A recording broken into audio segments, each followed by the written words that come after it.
Bonjour et bienvenue dans cette vidéo consacrée aux bases. Notre objectif dans cette vidéo sera d'apprendre à déterminer la matrice d'une application linéaire dans une certaine base. Commençons par la définition. On se place dans les espaces Rn et Rm qu'on va munir de deux bases B et B'.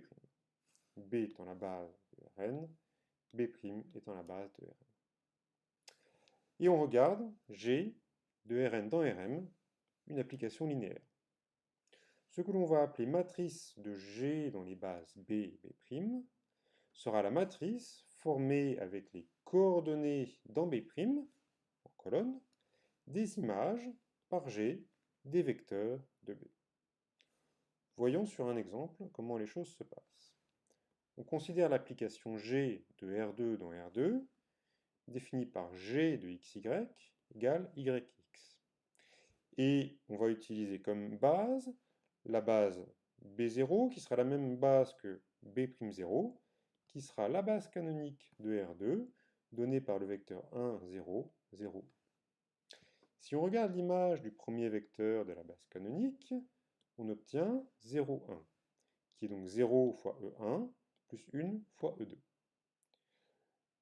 L'image du second vecteur de la base canonique, c'est 1, 0, 1 fois E1 plus 0 fois E2.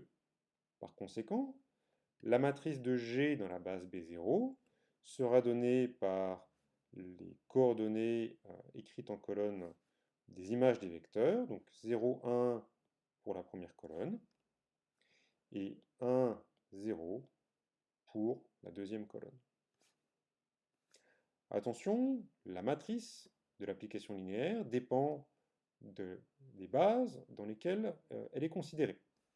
Si à la place de prendre la base B0 ou B0', on prend la base B1, B1', donnée par deux vecteurs F1 et F2 qui sont 1, 1 et 1, moins 1, alors on observe que G de F1, donc G du premier vecteur de la base, ce sera le vecteur 1, 1, qui est une fois le vecteur F1 plus 0 fois le vecteur F2.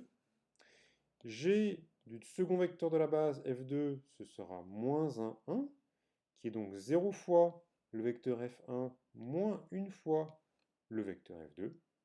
Et donc la matrice de G dans la base B1 sera donnée par 1, 0 sur la première colonne et 0, moins 1 sur la deuxième colonne. On observe qu'on a effectivement deux matrices qui sont différentes puisque les bases dans lesquelles elles sont considérées sont différentes. Merci pour votre attention.